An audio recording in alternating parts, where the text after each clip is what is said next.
Si tu m'as donné ta vie, je te donne la mienne. Dans le froid de la nuit, mon cœur t'appartient. Et quand la tristesse arrive, je sais tu es là, toujours près de moi. Bon samedi, bienvenue à votre émission La Victoire de l'amour. Comme à tous les samedis, on rejoint quelqu'un qu'on aime beaucoup. Et je dois vous dire que ces chroniques, c'est absolument magnifique.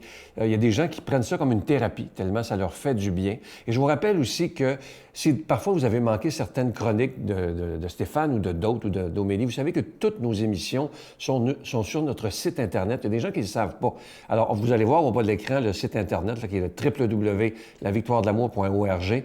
Allez voir ça. Premièrement, il est tout nouveau. On vient de le refaire au complet. Vous pouvez revoir toutes les émissions que vous voulez gratuitement à l'heure que vous voulez. Alors aujourd'hui, c'est Stéphane et l'homélie est fait par quelqu'un qu'on apprécie beaucoup, le père Dominique Lauzès.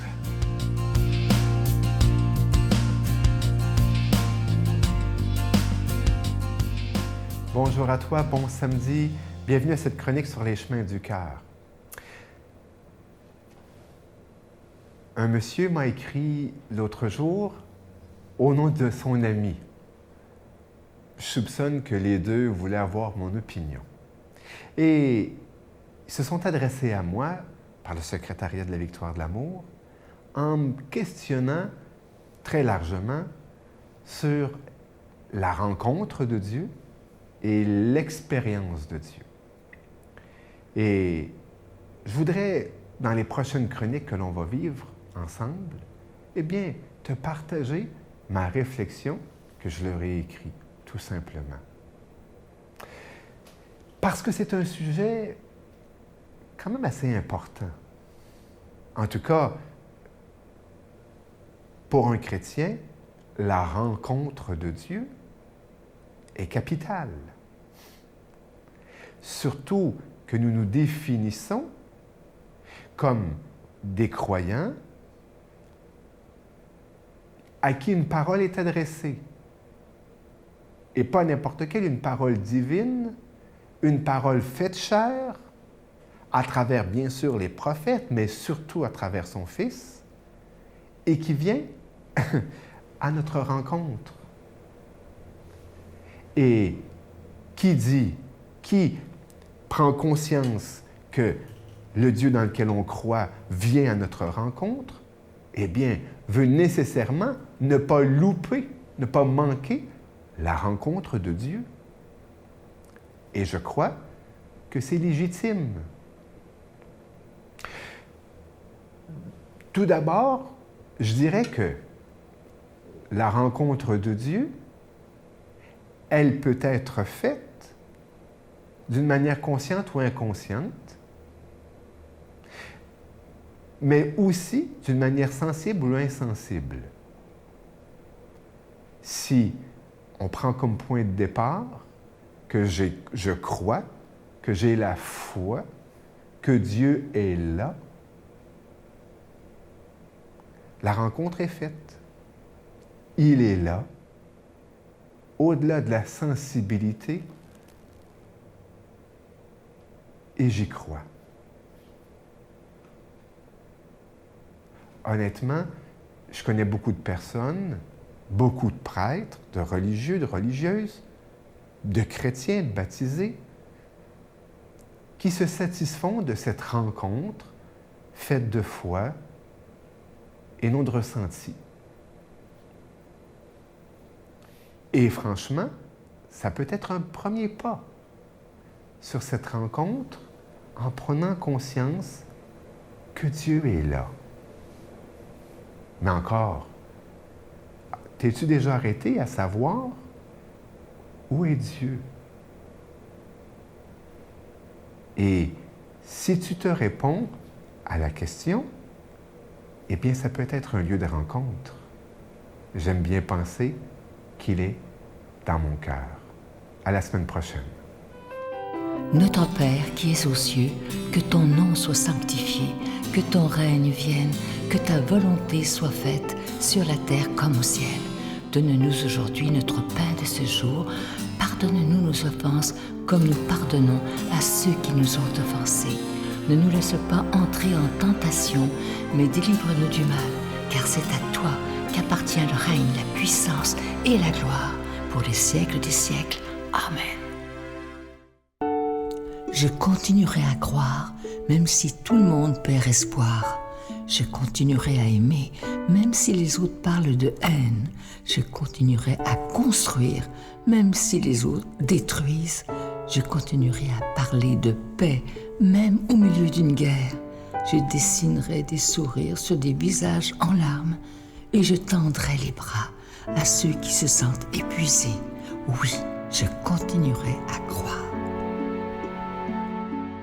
Je suis tellement content de vous parler de ce magnifique cadeau, du moins une belle exclusivité de la Victoire de l'amour. Il s'agit de ce chapelet de la médaille miraculeuse. Il est en cristal, il est déjà béni. Il est fabriqué à la main par des religieuses de Mexico qui nous remercient d'ailleurs parce qu'avec ce qu'on leur donne, ça leur permet, eux, d'aider les plus démunis. Et je vous rappelle que ce chapelet, comme je vous disais, il est déjà béni. Et vous savez que la Vierge Marie elle-même a demandé à Sainte Catherine Labouré, dans les années 1800 à Paris, sur la rue du Bac, que j'ai eu la chance de visiter d'ailleurs, et la Vierge Marie a dit ceci à Sainte Catherine Labouré: « Faites frapper une médaille sur ce modèle. Les personnes qui la porteront recevront de grandes grâces. Les grâces seront abondantes sur les personnes qui auront confiance. » Je vous donne l'adresse: La Victoire de l'amour, case postale 120, succursale Boucherville à Boucherville, le J4B 5E6, je vous la redonne. La Victoire de l'amour, case postale 120, succursale Boucherville à Boucherville, le J4B 5E6. Également par téléphone, par carte de crédit du lundi au vendredi de 8h30 à 16h30 dans le 514-523-4433, 523-4433 ou sans frais le 1-888-811-9291.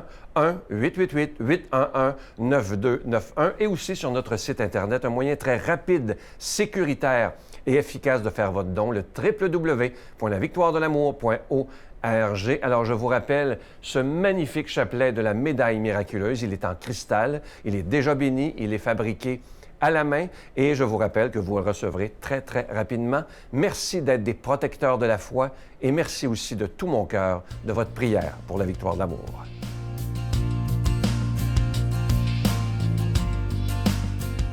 Mon Dieu, donnez-moi la sérénité d'accepter les choses que je ne peux changer, le courage de changer les choses que je peux et la sagesse d'en connaître la différence. Amen.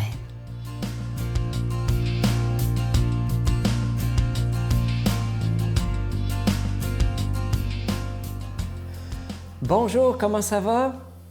Alors, ce samedi, merci de me faire une petite place dans votre foyer. On se met à l'écoute ensemble de l'Évangile selon saint Marc, chapitre 4, versets 35 à 41. Toute la journée, Jésus avait parlé à la foule en parabole. Le soir venu, il dit à ses disciples: « Passons sur l'autre rive. » Quittant la foule, ils amènent Jésus dans la barque, comme il était, et d'autres barques le suivaient.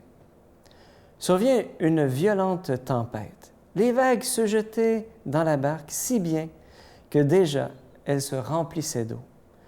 Lui dormait sur le coussin à l'arrière.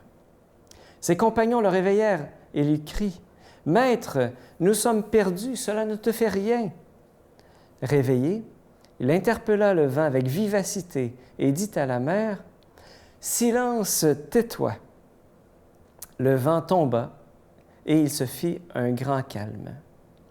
Jésus leur dit: « Pourquoi avoir peur? Comment se fait-il que vous n'ayez pas la foi? » Saisis d'une grande crainte, ils se disaient entre eux: « Qui est-il donc pour que même le vent et la mer lui obéissent? » Combien de fois Jésus me dit, moi, dans ma vie, « Passons sur l'autre rive. » Vous avez déjà dit, je vous avais déjà partagé que moi, j'ai mes pantoufles intérieures, puis que des fois, je suis bien là, dans mon petit cocon. Mais combien de fois Jésus me dit, « Passons sur l'autre rive. » J'ai reçu, il y a quelques mois, une nomination comme responsable de la pastorale jeunesse dans mon diocèse et faire le lien entre les jeunes et l'Église. Oh mon Dieu! Quelle affaire! Alors, ça, à travers ça, Jésus me dit, passons sur l'autre rive. Et quand je perds le contrôle, quand je sors plutôt de ma zone de confort, eh bien, pour moi, c'est un peu comme si Jésus m'amenait dans la tempête et souvent, il dort dans ma barque. Pourquoi avoir si peur? Comment se fait-il que vous n'ayez pas la foi? Je me pose avec vous la question, c'est quoi avoir la foi? Avoir la foi, ça peut être juste une identité. C'est de dire, moi, je suis chrétien, moi, je suis catholique, je suis différent des autres. Tu sais, puis de dire, moi, j'ai mes habitudes, etc. Pour moi, c'est un bon début, mais la foi, en fait, c'est quand on est dans le feu de l'action. Je donne un exemple très concret pour illustrer comment la foi, ça peut être juste une identité ou bien ça peut saisir toute ma vie.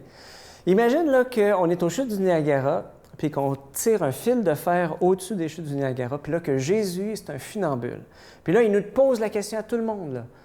Croyez-vous que je peux traverser les chutes du Niagara en marchant sur le fil de fer? Alors, tout le monde, on dit, oui, Seigneur, nous croyons. Alors, comme de fait, il prend sa perche, puis là, il traverse les chutes du Niagara, arrive l'autre bord, tout le monde applaudit. Hein? On dit, Seigneur, tu es le meilleur. Ensuite, Jésus, il se retourne vers nous, puis là, il nous dit, est-ce que vous croyez, mesdames et messieurs, que je peux traverser les chutes du Niagara avec une brouette? Alors, tout le monde, on dit, oui, Seigneur, nous avons la foi, tu le peux. Bien, comme de fait, il prend sa brouette et puis il traverse les chutes du Niagara. Tonnerre d'applaudissements, Seigneur, tu es le meilleur. Jésus se retourne encore vers nous et dit, est-ce que vous croyez que je peux traverser les chutes du Niagara sur le fil de fer avec une brouette, avec quelqu'un à l'intérieur? Tout le monde, unanime, on dit, oui, Seigneur, tu es capable, on le sait, nous croyons, nous croyons que tu peux le faire. OK, alors qui veut embarquer dans la brouette? Là, c'est ça, la foi. La foi, c'est pas juste de dire, Seigneur, nous croyons que tu peux traverser. La foi, c'est d'embarquer dans la brouette. Et c'est ça la différence entre dire, j'ai la foi, puis que c'est comme juste une identité, puis la foi qui saisit toute ma vie. Est-ce qu'il n'y a pas des moments où est-ce que Jésus nous invite à passer sur l'autre rive? Des moments où est-ce qu'il dit, fais-moi confiance, embarque dans la brouette, puis on va être ensemble pour traverser ce que tu as à traverser. Vivre la foi, c'est pas juste à l'Église, c'est dans la vie, c'est dans l'épreuve, c'est dans les événements que tu es en train de vivre actuellement. Mais demandons à Jésus qu'il vienne faire grandir notre foi. Et moi, avec bonheur, je vous bénis au nom du Père, du Fils et du Saint-Esprit. Amen. Bonne journée. Je vous salue Marie, pleine de grâce. Le Seigneur est avec vous. Vous êtes bénie entre toutes les femmes, et Jésus, le fruit de vos entrailles, est béni. Sainte Marie, Mère de Dieu, priez pour nous pauvres pécheurs, maintenant et à l'heure de notre mort. Amen.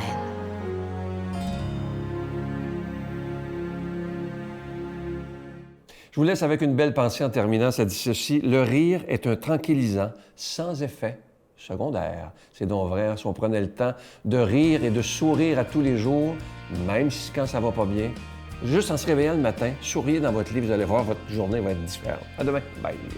Ce sont des choses qui sont assez stressantes. Moi, c'est une chose que je ne souhaite pas à personne.